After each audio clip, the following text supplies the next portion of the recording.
Welcome back to the Golf Smarter podcast, Jim. Thank you, Fred. It's great to be back again. This is, I think, the number 11 or 10 or 12, something like that. You know what? It's not even worth counting because I always want to get you back here. Thanks. I appreciate it. I always learn so much from you and always enjoy our conversations so much. Likewise. I don't think you learn much from me, but I really enjoy our conversations. And that's why on episode, 400, we sat down at a Chinese restaurant. It's a Thai restaurant. It was a Thai restaurant. Thai food. Yeah. And we did a whole episode from a Thai restaurant. And people were looking at us like, what is going on at that table? It was the golf equivalent of the My Dinner with Andre movie. Yeah, right, exactly. Yeah. One of my favorite movies, by the way. My Dinner with Waldron. Yeah. So, Jim, I have a question. I've heard a lot about, I don't know if I've experienced, and I'm not really sure I know what the yips are. Mm-hmm. Okay.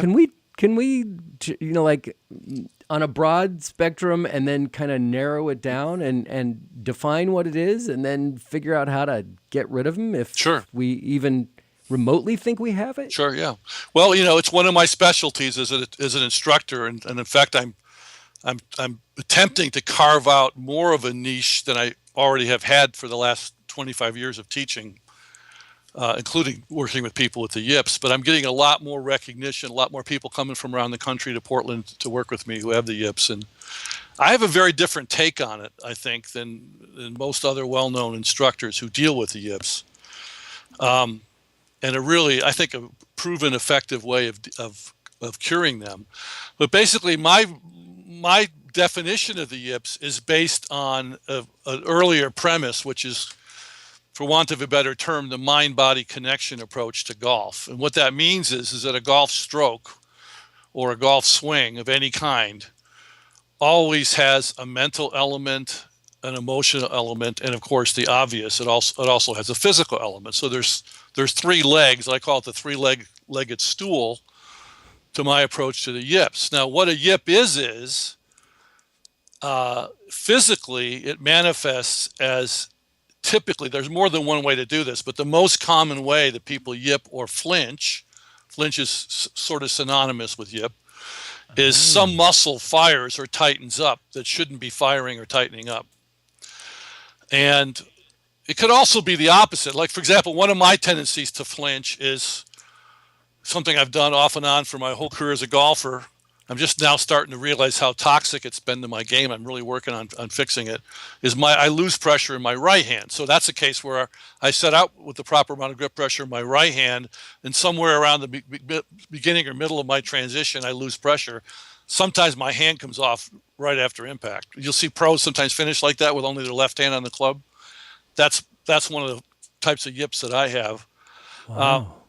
But basically, usually it's not that. Usually it's the opposite. It's some muscle acquiring a level of tension it should not have. And typically, it acquires the level of tension really fast. So what I do when I work with people in person, I can't do it with you and your audience now, obviously, but I reach my hand out and I say, shake my hand, and I say, close your eyes. And I say, now don't squeeze my hand. Just keep your hand sort of neutral. And then so we're, our hands are touching, and I quickly go like that. I really quickly increase the pressure on my hand against their hand, and they feel that quick little spasm.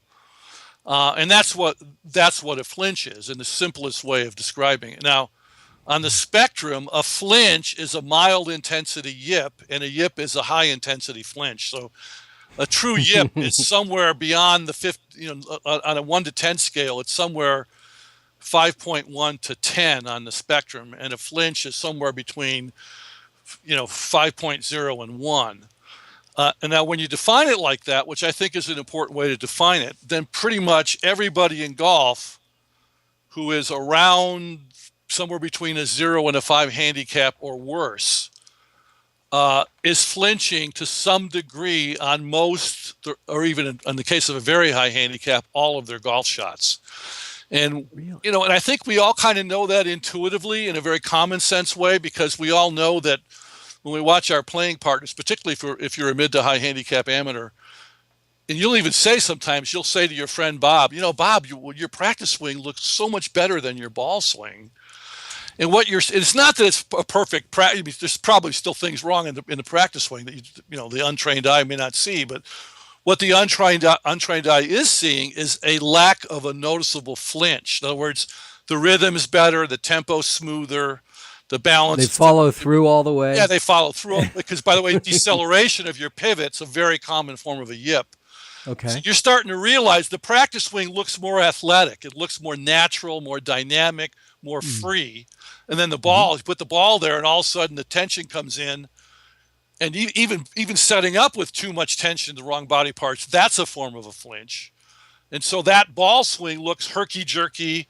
The tempo is either too fast or too slow. The balance is poor. It just has a very unathletic, undynamic, non-dynamic look to it. And that's because the mind is interfering in some way with what the body already knows how to do. So, when I work with people with the yips, part of it is training their mind to stop interfering, to let the swing be, right? It's a big issue with people with the yips. I'm kind of blank because there's so much to talk about on this. Yeah. And it manifests itself in so many different ways with completely. Sometimes it'll manifest itself just on the putting green. Sure.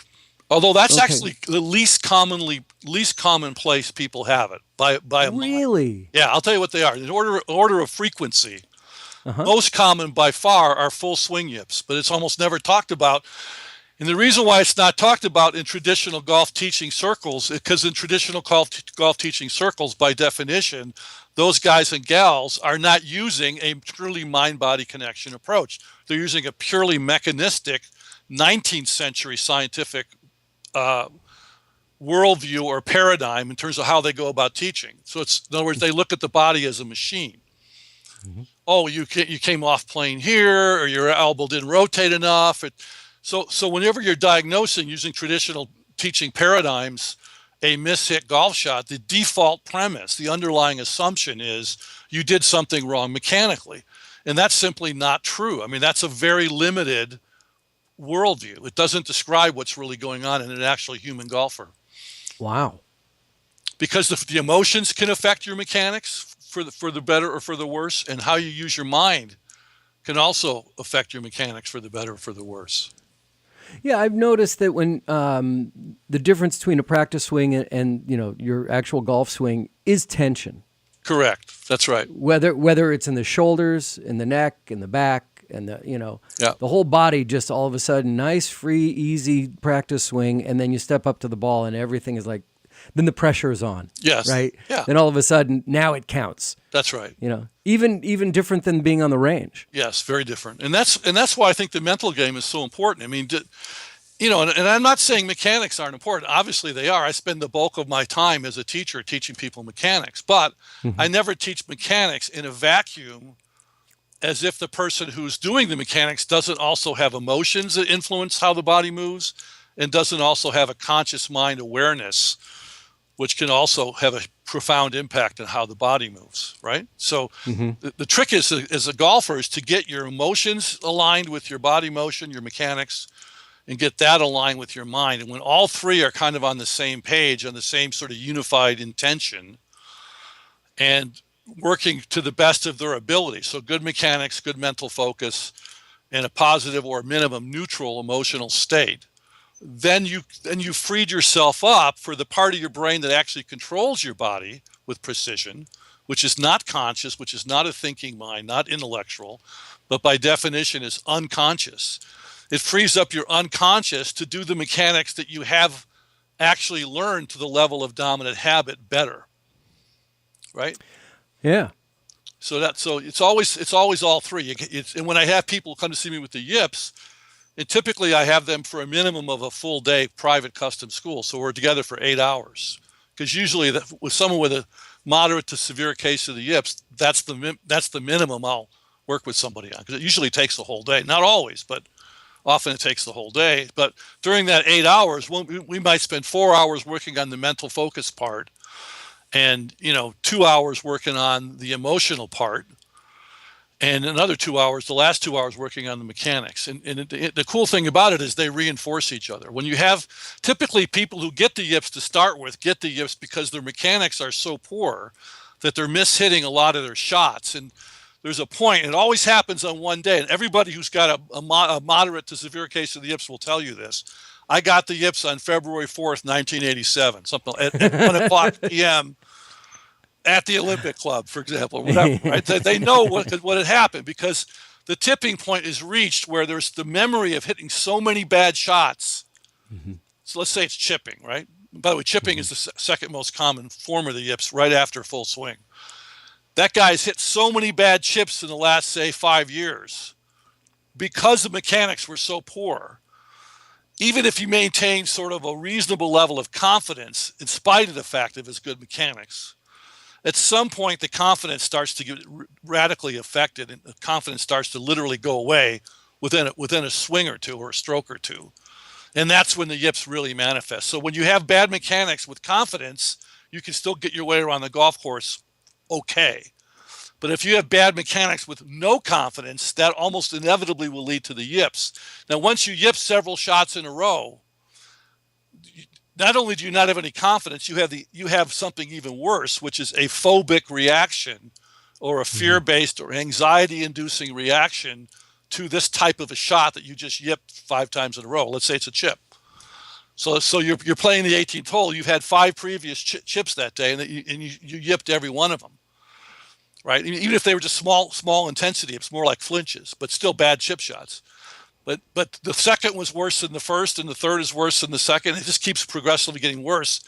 And I've seen this happen with people I play with, or even students when they first show me, when we first start to work together. We'll take them out in the golf course, and they'll yip it so bad that their right wrist will kind of go like, it'll go like this, like involuntarily. They'll go from this position to that position right before impact, and they'll hit a little 60-foot chip shot 50 yards over the green and out of bounds or into the trees. We're completely unplayable.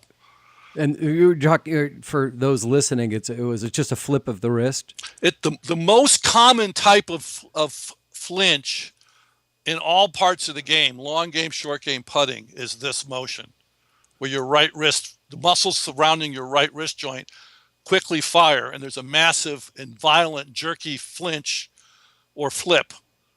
Right? We call that. There's ways you can flip and not be a yip. This could be a mechanical flaw. But when it's done really, really late in the downswing, typically, and really, really jerkily. And is that an effort to turn your hands over as you're making contact? It's not an effort. But by the way, there's no effort. By definition, the yips are completely unconscious. No one yips on purpose. So when you're yipping, it's this overwhelming feeling. Well, let me tell you what it is. So the yip itself is a feeling of if you're putting your mind on it, on the body part that's actually spasming, you'll feel the spasm. You'll feel this quick movement and quick tension creep into one or more muscle groups. But usually preceding that, there's a feeling of dread or angst, like, oh my God, how bad am I going to hit this chip? Yep. It's almost this dark cloud comes over the person, and you just sort of get this feeling like, oh my God, I don't know what's going to happen here, but something not good. Oh, I know that person very well. Unfortunately, all too well. Yeah. The group of people that I play with, I may be lucky at this, but rarely do I get a chance to play with people who are single-digit handicaps. Most of my circle of players, we're in the 12 plus, 13, 14, 15. Yeah. And lots of times when mistakes are made with their swing and they start yelling at themselves, they immediately assess the mechanics that were incorrect. Correct. Yeah. Not even knowing what their mechanics truly are. Yep, that's very common. I see that all the time. Sure. So it's more emotional and mental on that. On those mistakes is what you're saying. Yes. Well, it can. Stop focusing on the mechanics, because just do what feels comfortable and relax. Yes, exactly. The point is, if you have bad mechanics, they're going to, and they're at the level of habit, they're going to be there. If you didn't try to interfere in any way, they'll just manifest on a ball swing or on a non-ball swing. But I always tell my students, what would you rather have? Let's say you've got 3 bad flaws, mechanical flaws in your swing. They're there in your practice swings and they're there in your ball swings, right? But, and I'm talking about they're there in your ball swings where there's not a flinch. So let's say the net outcome on average over 10 shots on the ball swings without the flinch is that, let's say it's a 7-iron, is that your average distance, well, let's say out of 10 shots, if you've got 3 bad flaws and you're a 12 handicap, that range of skill, and you hit 10 7-irons in a row, probably you're going to badly miss hit 1 out of 10. You're going to probably hit 1 really good because you were able to compensate, again, unconsciously compensate for those 3 flaws. So those 3 flaws were more or less absent during that swing.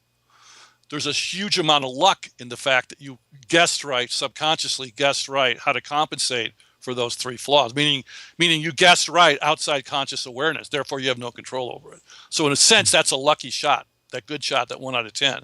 That leaves 8 more shots.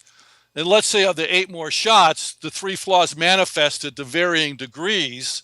And so 2 of those 8 shots were poor, pretty bad misses, and 2 were good misses, and 2 were kind of in between, right? That'd be a typical profile.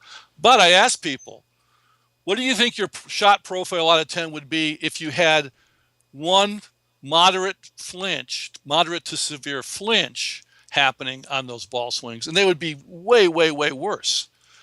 In other words, you can have an okay sort of swing if you're a mid-handicap like a typical 12 would be on the shots that you don't flinch. But then when you flinch, on top of that 12 handicap swing with 3 flaws, now you hit it like a 25 handicap. Because that's how toxic the flinch is to impact. In other words, your impact is going to be much worse on a shot, on any swing where there's a moderate to severe flinch than on ones where there's no flinch at all, right? So part of what my teaching philosophy, I tell all my new students is I want to devise a program for you besides working on movement pattern changes, which is the bulk of the instruction and the bulk of the practice program on the part of the student. Besides that, I've got to teach you enough about how to use your mind and your emotions so that you can approach fairly quickly a swing or a stroke that's free of any flinches. We call it flinch-proofing your game. And it's one of the fastest ways I get mid to high handicap players to improve, is to take the flinches out. Because again, most people don't even know they're flinching. It's literally that common. They just think it's golf. They don't know that that's not happening on their non-ball swings. How do we recognize it? That's a great question. And it comes down to awareness, which is, it's funny because of those 3-legged stools, the 3 legs of how I cure the yips, mechanics, emotions, and mind, all 3 of those require something which I call the supreme fundamental, which is awareness. And, it's something, again, not talked about much in traditional golf teaching, but I think it's your number 1 tool in your golf toolbox if you have it. Most golfers don't have it at all. And what I mean by awareness is the one aspect of the mind is the mind has the ability to be aware of itself. But the mind has the built-in potential to know where it is presently focusing its attention. There's another kind of mind where you don't have that ability. You can go through the day kind of like daydreaming and kind of just going through the motions and not really paying attention to what's happening around you, just how most people spend their day. And then, of course, at the end of the day, you don't really learn much, if anything. You haven't really learned much about life or about yourself or about the environment you were in or about other people, whatever, because you weren't paying attention. So the first drill I do with every student is I teach them how to pay attention. And part of that is knowing, we can do it right now. In fact, I don't know if we've done this before. We might have done this during my dinner with Waldron. Did I do the drill where you put your hand on your shoulder and the 3 sensory channel? You want to do it? Yeah. Oh, sure. So this is a perfect. This is the pragmatic way of answering your question. Okay. You have to first realize that you have the ability to know where it is your mind is sort of operating. Where is your mind operating? And the question you ask yourself is it appropriate to the task at hand? It may not be. So if you're in the middle of your backstroke on a chip shot that you got to get up and down to win the club championship, and your mind goes to hoping, worrying about whether you're going to make solid contact between the ball and the club face, that very wrong use of the mind going off your original focal point, let's say it was grip pressure in your hands, to trying to picture where impact, what'll happen at impact, that alone can make you flinch, which will cause you to hit the shot poorly, lose the title. So it starts with knowing that your mind has basically three channels to operate in. So here's the drill I do with every new student. Now I do this when I'm with them, obviously in person. You'll have to do it to yourself. So I put my hand on their shoulder. So put your hand on your shoulder. Put my left hand on my right. Either one, doesn't matter. Okay. Yeah, take a look at it. I'm just going to mirror you. I've got my right hand on my left shoulder. So when you turn your head to look, that's your external visual channel. So we have three primary senses we use throughout the day. We're not going to count smell or taste because we're not having a meal, but obviously they would be operative if you were having a meal, right? So that means there's vision, there's hearing, and there's feeling. Those are called the visual channel, the auditory channel, the kinesthetic or the feel channel. So your consciousness goes in and out of these three channels throughout the day. The nature of consciousness is, I'm talking about, awareness, not brain functioning, which is mostly unconscious. But the nature of consciousness is it can only focus on one thing at a time. You can only unitask. Multitasking is a myth. And you're going to be unitasking in one of these three primary channels throughout the day. So at any given moment in time, the ability of your mind to focus narrowly will always be in one of those three channels, again, unless you're having a meal, right? And the question is some part of your mind observant enough of the rest of your mind to know where it is? And if it's not where it should be, switch it back to where it should be. Switch channels. So anyhow, so that's some of the background theory. So here's how you do the drill. So you look first. That's your external visual. Got it. Now face the camera and close your eyes. And when you can picture your hand on your shoulder, nod your head. That's your internal visual channel. So your ability of your mind to imagine or fantasize or picture things, that's your internal visual channel, right? Okay. But remember, it's not real. You're literally fantasizing right now about seeing your hand on your shoulder. It's not the same. Well, I feel it too. Well, that's right? Coming up. Yeah, you can feel it too, right? But your foreground awareness, your focal point, your narrow point awareness can only be in one place at a time. So say out loud, I am touching my shoulder. I am touching my shoulder. That's your external auditory or voice channel. Now say it in your head. When you hear yourself say it in your mind, nod your head. Well, this is an audio podcast, so I am touching my shoulder. Yeah. Okay, so you actually heard yourself say it in your head. That's internal auditory or voice channel. Now, I am driving. Is it okay if I open my eyes now? So when we use the term thinking in our culture, in any culture, thinking by definition is two things. It's using the conscious mind in either internal visual channel, where you're seeing visual images, you're creating visual images, right? Either from memory, things that really exist in the real physical world, or imaginary things. Doesn't matter. You're still making them up. You're seeing pictures in your head. That's one form of thinking. Or you're talking to yourself in your head.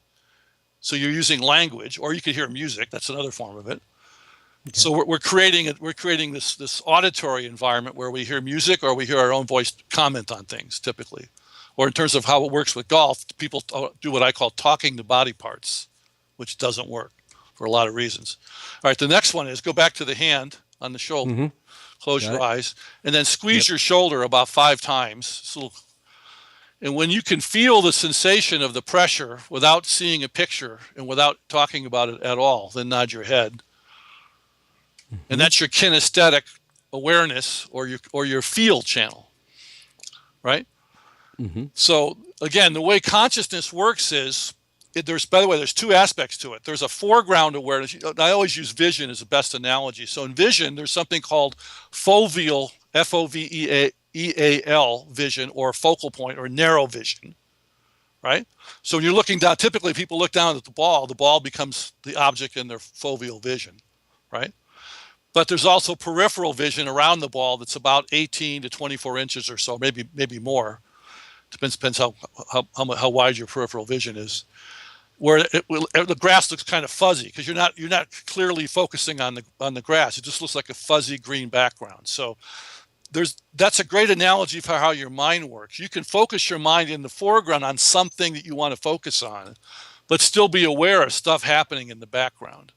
Right. Because it's happening. So if you're in the middle of your swing and you've been focusing your mind on grip pressure and a car backfires, you're not going to not hear the car backfiring, but hopefully if your mind is strong enough, you won't react and make the sound of the car backfiring now replace in your focal point awareness your grip pressure.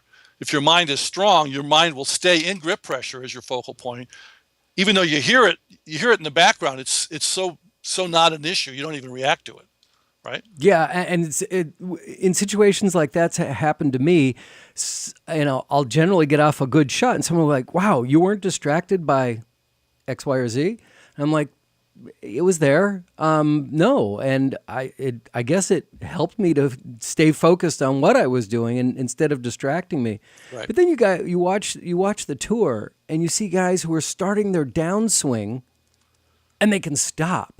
A few, Tiger mainly, yeah. Yeah, well, I actually, today was the first day of the Open Championship, and I saw Zach Johnson do it. Oh, really? The train he heard the train off in the distance as it was starting to come, and he was literally, and he has a short swing, right? Yeah, and he started on the downswing and stopped. Wow, that's amazing. Always amazes me, but when I played the other day with someone, and they hit a terrible shot and stepped away from it and said to me, I was thinking the whole time, I should be stepping away from the ball. I should be stepping away from the ball. I'm not right. And they still went through with it. And it's so hard to just, as an amateur, to just walk away from, move back and take that mental mulligan, which I like to call a mental mulligan.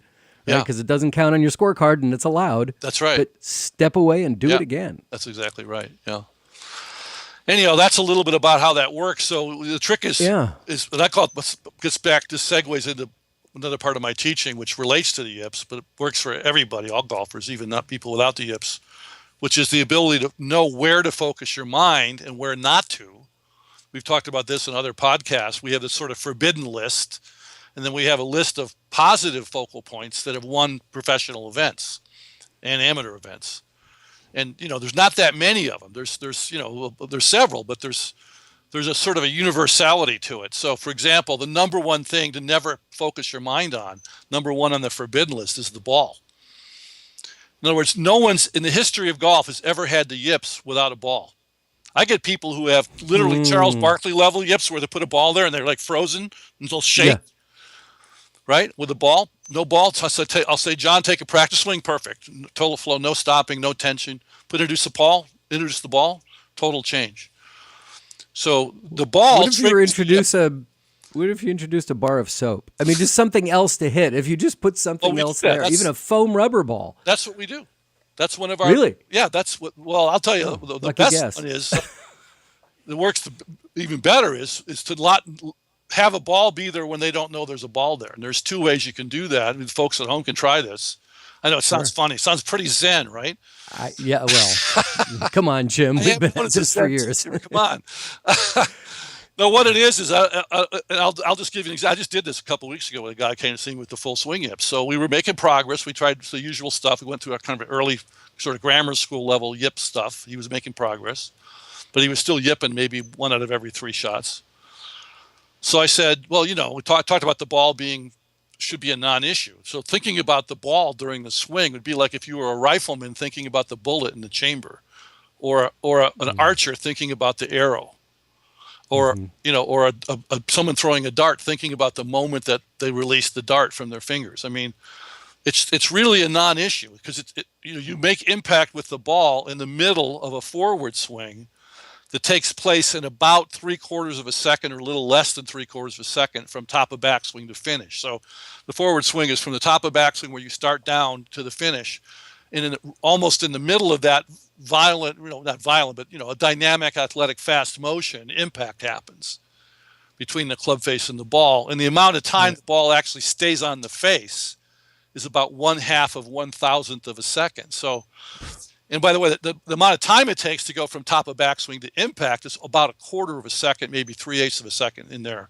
So it's happening really fast. So, if anybody believes that their intellectual mind, their conscious mind, their willpower has any kind of positive influence over that, then it's like it's the golf equivalent to believing in Santa Claus and and Easter Bunny and the Tooth Fairy combined. It's literally superstitious, irrational thinking, because you don't have control over any of those things.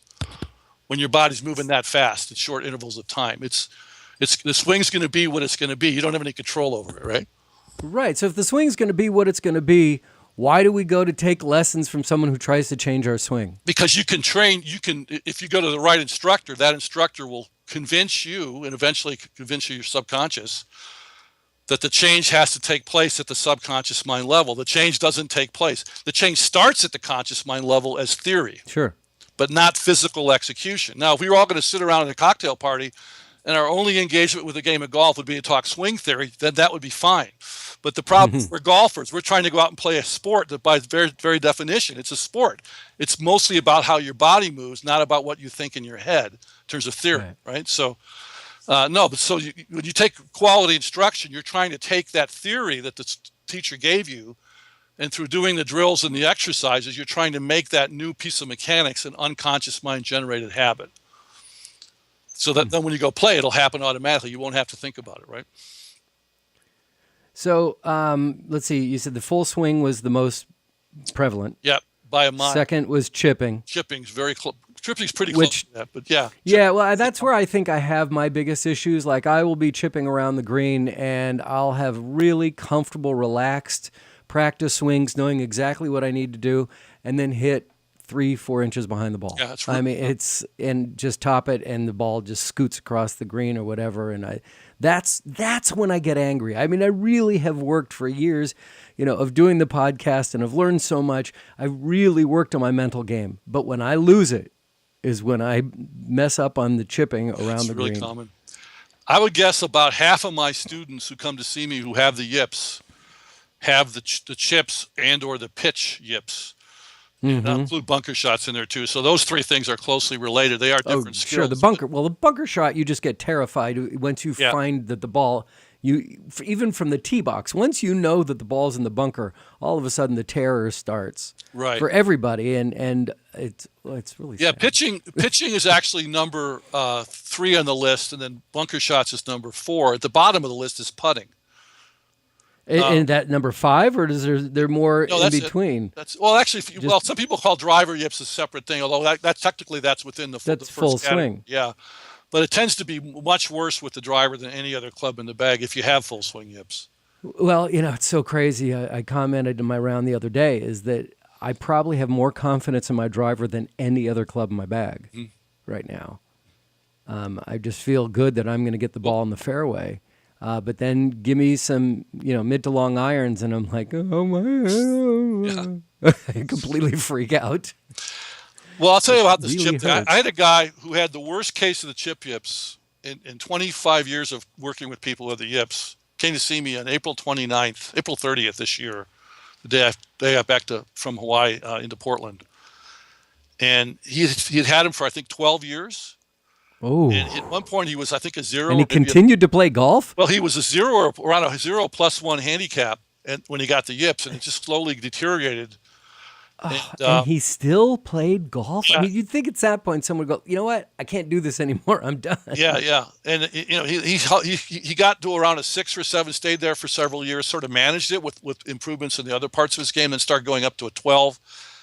So he came and see me, and I fixed him in 4 hours, and he hasn't had a chip or a pitch yip since. That was 3 months ago, nearly 3 months. And how's his handicap? Where's it going since? Down. Yeah, he's scoring really good. And not only does he not have the yips anymore, he's really confident now in his ability to hit. Changes everything. Completely the opposite. Yeah.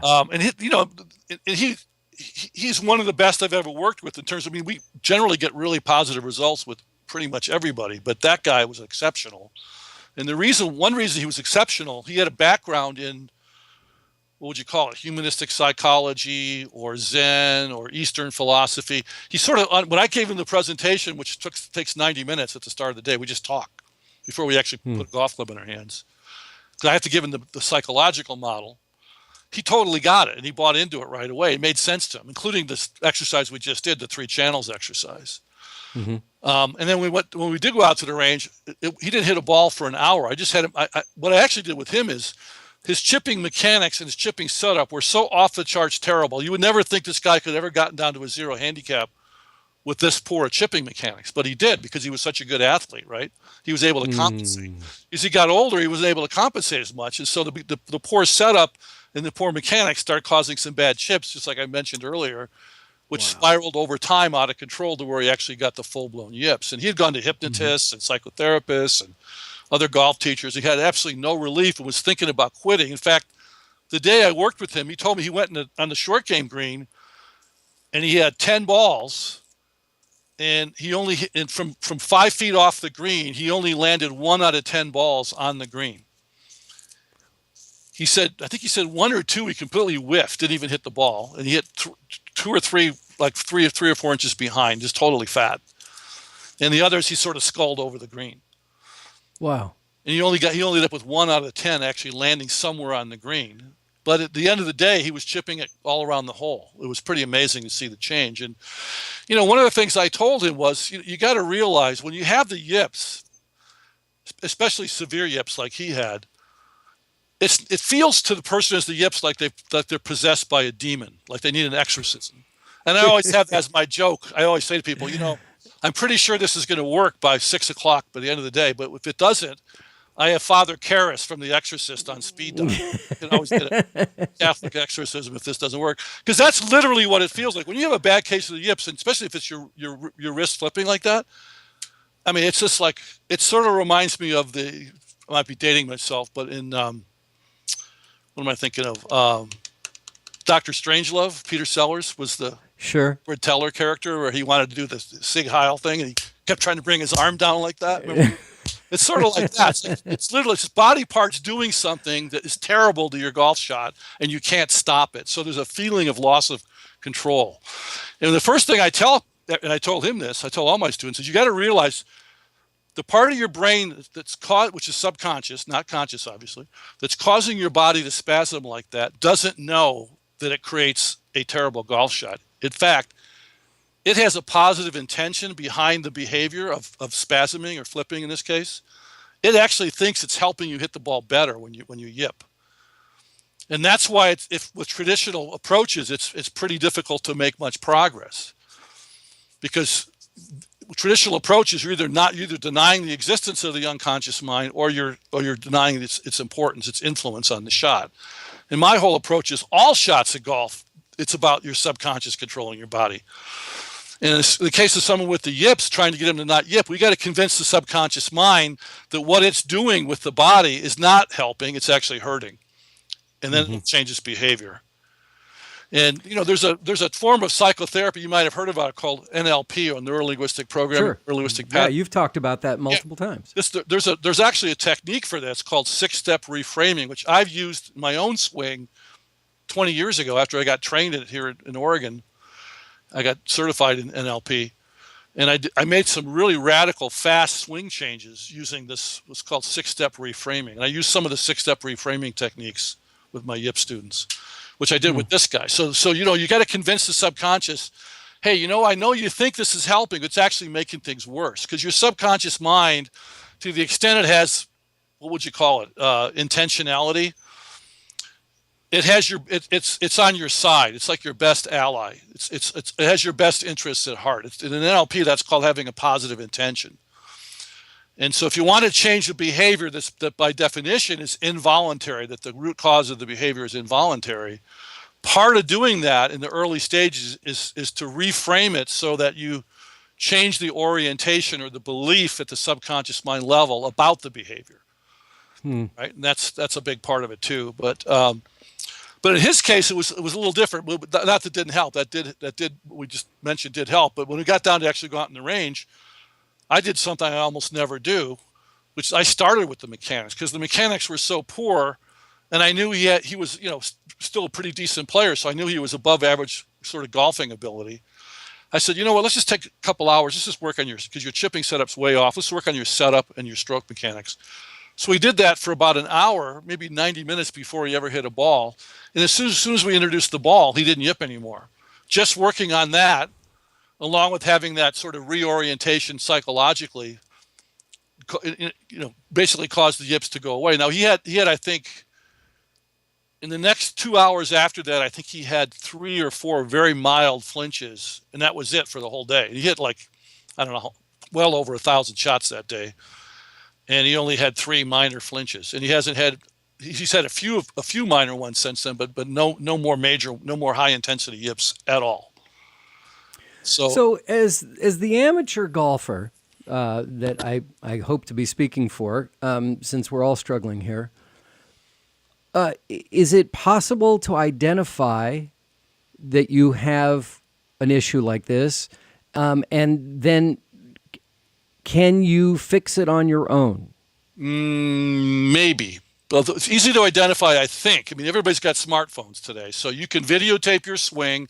I also people do 3 swings from caddy view, from chest view, looking at my chest, right where the caddy be standing, right, with your phone without a ball, and then do 3 with a ball, and then replay them first in normal speed, and replay them in slow motion. And if you see a significant difference, it's probably because you're flinching when the ball's there. That's great advice. Yeah, that's the first thing. Fixing it on your own is pretty hard. I mean, people obviously do it. It's not the norm, because you have to. It's a little more. There's, again, if you want to use the 3-legged approach where you're working on mechanical changes, you have to know what those are, and how to de-emotionalize your state. Which state means your sort of your mind, body. Where are you at? Every moment in time you're in a state, an emotional state. And the emotional state's either positive, like you're happy. It's negative, you're angry or depressed, or it's neutral, it's in the middle, right? You can play great golf being anywhere between neutral to positive. But when your emotions start to slide on the other end of the spectrum to negative, those negative emotions cause you to flinch, particularly fear. Fear is the really big one, which is another way of saying lack of confidence, right? Yeah. And then there's the mental part. You have to know something about how the mind works. If you've done any kind of meditation training or mindfulness practice, you'll know a little bit about this. But it means recognizing when your mind wanders off your chosen focal point, and then just putting it back on. Now, the problem with golf is by the time your mind wanders off and you recognize it, right, the ball's gone. the ball's gone. Yeah, so right. You can't. So that's something you can't fix in the moment, so to speak, but over time you can strengthen your concentration muscle by simply paying attention. So if your mind does wander off, let's say when your hands are, this far away from impact, on that last swing, which caused you to top it, right? You should be able to recognize, okay, let me really observe closely what's happening around the same point on this next swing. And you may notice it happening again, or you may notice that your mind doesn't wander off and you hit a really good shot. So what my students using the focal point method that I developed, what they experience is when their mind stays in their chosen focal point from the positive list, from the approved list, they don't flinch, or at least they don't flinch very, at a high intensity. Typically, they don't flinch at all. And they improve their odds of hitting a good shot. And when their mind wanders off, or they choose a focal point on the forbidden list, they do flinch and they hit a bad shot. And so it's literally that concrete. You can notice your mind wandering off, or you can notice your mind sticking with your focal point. And the last thing I'll say about that is most of my students, when I first present this, don't understand what I'm talking about when I say engage or immerse yourself with your focal point. Mm-hmm. What I'm talking about is, this is all audio. We're not doing any video today, right? It's all audio? No, this will be available on video as well. Okay, good. Okay. But it's primarily an audio podcast. So what I tell people is I go, imagine this is your conscious awareness, your mind, and we'll use grip pressure. That's commonly used focal point from in-field channel. And here's your hand pressure. Now, most people go, okay, here I am, I'm over here. I'm going to focus on this. So I just want to explain to those who are not watching, his hands are about 12, 13 inches apart. Correct. And he's pointing to his right, then his left hand. Yeah. Okay. So what I tell people, no, you have to take the space in your mind away. True concentration is when you merge your sense of self. So my sense of gymness, your sense of Fredness has to merge completely with your focal point on your hand pressure. So you become, your sense of personal identity becomes your hand pressure. So as far as you're concerned, except again for stuff happening which you can't help but hear in the background, the only thing that exists in your sort of mental universe for the 1.5 second duration of your golf swing is your hand pressure. Now, if you have that level of absorption of the mind into the focal point, the demons can't come in. The negative thoughts and emotions that create the flinch to begin with can't come in. The wandering mind can't come in, right? And fear causes flinching, obviously. Loss of confidence or fear will cause you to flinch. A wandering mind will cause you to flinch, right? Mm-hmm. Oh, Jim, I know that there are listeners around the world who listen to Golf Smarter podcast that save so much money by listening to your podcast with me because the amount of content, it's the kind of podcast that you go, you know what, I got to listen to that again because I really need to absorb all this. And if in fact you're a listener who was not only captivated, but intrigued by what the things that Jim has said, then I really encourage you to become a premium subscriber because you need to go back. As Jim mentioned, we've probably done this a dozen times over the last 10 years. And every single time, Jim has delivered some really mind-blowing concepts, but so easy to grasp lessons that really can lower your score. I mean, you can say impact your swing and all these things, but it's going to lower your score. I'm curious, Jim, why do you keep coming back to Golf Smarter? I mean, are you getting calls from listeners? Are you getting contact? Yeah, are you really? Yeah, I mean, we're trying to get more of a web presence. I'm still kind of old school and a bit of a Luddite politically, but you can't deny that the world's changed radically. Oh yeah, because of the internet. Well, it's the 21st century. I mean, exactly. We are definitely in the 21st century. So I'm using. I'm not a Twitter fan. I've got an account, and I'm not on Instagram yet, but probably will be soon.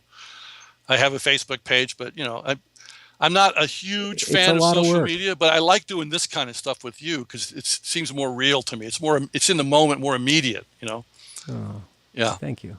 Well, I love doing it with you too. I really get a lot. Thank you so much. And it's balancepointgolfschools.com? Balancepointgolf.com. Balance Point Golf. Yeah. I do that every time. Balancepointgolf.com is where you can find Jim, and he gives lessons at various parts of the country. So you have schools. Go ahead. Our main location in the summer months, May through October, is Portland, Oregon, and then in the winter on Oahu. And do you also still doing down in Palm Desert? Occasionally, not too often. Every once in a while, we'll do something in Palm Desert. Yeah. Well, reach out to Jim. He's happy to talk to you. Obviously, he does know how to use Skype. About the Luddite of everything else, that's okay.